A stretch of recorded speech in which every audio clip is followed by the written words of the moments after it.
America ने रूस के उस दावे को खारिज कर दिया जिसमें उसने यूक्रेन की स्टॉर्म शैडो मिसाइल को मार गिराने का दावा किया था। जंग में पुतिन की सेना को रोकने के लिए ब्रिटेन ने यह ताकतवर मिसाइल ज़ेलेंस्की को दी थी। और स्टॉर्म शैडो मिसाइल कोई ऐसी वैसी मिसाइल नहीं है, बल्कि लंबी दूरी तक मार करने वाली मिसाइल है जो 550 किलोमीटर दूर बैठे दुश्मन को भी ठिकाने लगा सकती है। यही नहीं, ये 1000 किलोमीटर प्रति घंटा की रफ्तार से दुश्मन पर हमला बोलती है। इसलिए ये दावा किया जा रहा था कि यूक्रेन इस मिसाइल से मॉस्को पर हमले की तैयारी में है। लेकिन एक रोज पहले रूस ने स्टॉर्म शैडो मिसाइल को तबाह करने का दावा किया, जिसके बाद अमेरिकी रक्षा विभाग पेंटागन के अधिकारी जॉन किर्बी ने रूस के इस दावे को खारिज कर दिया। उनका कहना है कि रूस ब्रिटेन की स्टॉर्म शैडो मिसाइल को मार गिराने का कोई ठोस सबूत दिखाने में नाकाम रहा है। इधर रूस ने दावा किया कि उसकी टुकड़ी ने बाल्टिक सागर में घुसने की फिराक से आगे बढ़ रहे नेटो के जहाजों को खदेड़ दिया। रूस के मुताबिक 2 फाइटर जेट बाल्टिक सागर में उसकी एयर स्पेस में घुसने की कोशिश में थे, जिन्हें रोकने के लिए उसने अपने Su-27 को रवाना किया, जिसने बाल्टिक सागर के ऊपर रूस की तरफ बढ़ रहे 2 विमानों को लौटने पर मजबूर कर दिया। रूस की सेना ने दावा किया कि इन विमानों में एक विमान जर्मनी का था और दूसरा फ्रांस का था। और रूस के मुताबिक नेटो के ये दोनों विमान उसके एयर स्पेस में दखल देने के इरादे से आगे बढ़ रहे थे। लेकिन रूसी सेना ने उन्हें बाल्टिक सागर तक पहुंचते ही वापसी का रास्ता दिखा दिया। हालांकि इसके बाद यह आशंका जताई जाने लगी कि नेटो देश रूस पर लगाम लगाने के लिए बाल्टिक सागर में कोई बड़ी प्लानिंग करने में जुटे हैं, ताकि पुतिन को उन्हीं के घर में ढेर किया जा सके। उधर यूरेशियन टाइम्स नाम की वेबसाइट का दावा है कि अमेरिका ने यूक्रेन को टैंकों की मदद भेजने का ऐलान कर दिया। इस वेबसाइट के मुताबिक अमेरिका ने ज़ेलेंस्की की सेना के लिए 31 M1 एब्रम्स टैंक जर्मनी भेज दिए।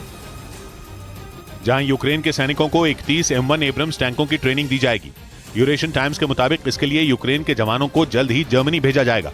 हालांकि यूक्रेन की मदद के लिए अमेरिका के राष्ट्रपति बाइडेन ने एब्रम्स टैंक देने का जनवरी में ही ऐलान कर दिया था। माना जा रहा है कि जंग में यह टैंक पुतिन के सैनिकों के लिए काल साबित हो सकता है, क्योंकि अमेरिका का M1 एब्रम्स टैंक काफी ताकतवर है, जो 3 किलोमीटर तक मार करने में सक्षम है, और ये टैंक स्ट्राइक और फायरिंग में भी घातक है। इस बीच बखमुत में यूक्रेन के सैनिक रूस पर भारी पड़ गए। ये दावा ब्रिटेन की तरफ से किया गया कि बखमुत के उत्तर पश्चिम इलाके से रूस के सैनिकों को यूक्रेन ने खदेड़ दिया और बखमुत के कई इलाकों पर यूक्रेन के सैनिकों ने कब्जा जमा लिया। ब्रिटेन के खुफिया विभाग ने अपनी एक रिपोर्ट में बताया कि बखमुत के दक्षिण में यूक्रेन की सेना ने बढ़त बना ली, तो वहीं उत्तर पश्चिम इलाके में रूस के सैनिकों को पीछे धकेल दिया। इसके साथ ही दावा किया गया कि वैगनर ग्रुप यूक्रेन के सैनिकों पर एंटी टैंक मिसाइलों से लगातार हमले कर रहा है। फिर भी यूक्रेन के सैनिकों का हौसला नहीं टूटा और सिर्फ 4 दिन में बखमुत पर रूस की पकड़ को कमजोर कर दिया। उधर यूक्रेन में रूस की तरफ से लड़ रहे विदेशियों को रूस की नागरिकता मिलना अब आसान हो जाएगा, क्योंकि रूस के राष्ट्रपति व्लादिमीर पुतिन ने वहां के कानून में बदलाव किए हैं, जिसके बाद यूक्रेन में रूस की सेना का साथ देने वाले विदेशी भी रूस के नागरिक कहलाएंगे। इसके साथ ही उनका पूरा परिवार भी रूस का नागरिक बन जाएगा। बताया गया कि वैगनर ग्रुप में कई ऐसे लड़ाके हैं जो विदेशी हैं। इसी तरह कई और प्राइवेट आर्मी यूक्रेन में रूस की तरफ से लड़ रही हैं। कुछ दिन पहले ही खैरसॉन के कब्जे वाले कई इलाकों में रूसी अधिकारियों ने यूक्रेन के नागरिकों को भी रूस की नागरिकता दी थी। इधर पश्चिमी मीडिया ने दावा किया कि G7 संगठन के देश रूस पर लगे प्रतिबंधों को सख्त करने की प्लानिंग में। रूस पर इन देशों ने यूक्रेन में शुरू हुई जंग के बाद से ही तरह तरह के प्रतिबंध लगाए हुए हैं, जिनमें सबसे ज्यादा पाबंदी रूस से खरीदी जाने वाली गैस पर है। और अब पश्चिमी मीडिया का दावा है कि G7 देश रूस पर लगे इन प्रतिबंधों को और कड़ा करने के मूड में है, जिसका फैसला अगले हफ्ते जापान में होने वाली बैठक में लिया जा सकता है। G7 उन देशों का समूह है जो इस जंग के लिए रूस को जिम्मेदार मानते हैं। इस संगठन में Canada, France, Germany, Italy, Japan, Britain और अमेरिका शामिल हैं। दावा किया जा रहा है कि ये देश जल्द ही रूस पर लगी पाबंदियों में इजाफा कर सकते हैं, ताकि निर्यात के जरिए होने वाली उसकी आमदनी पर लगाम लगाई जा सके।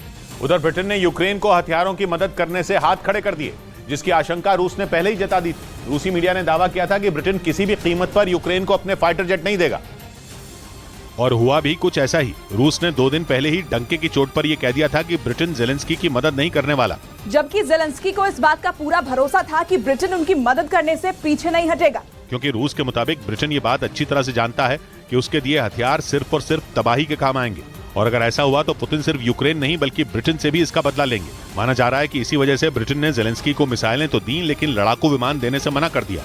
उधर रूस के साथ चल रही जंग के बीच यूक्रेन की सेना ने बेलारूस की सीमा के पास चर्नीव इलाके में युद्ध का अभ्यास किया।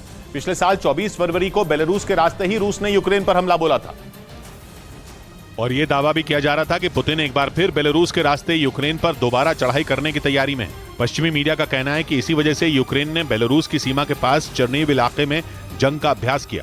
इस मिलिट्री ड्रिल का एक वीडियो भी जारी किया गया, जिसमें आसमान से गिरते बमों के बीच यूक्रेन के ताकतवर टैंक तेजी से आगे बढ़ते दिखे। उनके पीछे घातक हथियारों से लैस कई सैनिक भी हमला करने के लिए चलते नजर आए। वीडियो के दूसरे हिस्से में यूक्रेन का एक सैनिक रॉकेट लॉन्चर से दुश्मन के ठिकाने को तबाह करता दिखा। इस दौरान यूक्रेन के सैनिकों ने लोगों को रेस्क्यू करने और बंकरों में छिपकर जंग लड़ने का भी अभ्यास किया। इस बीच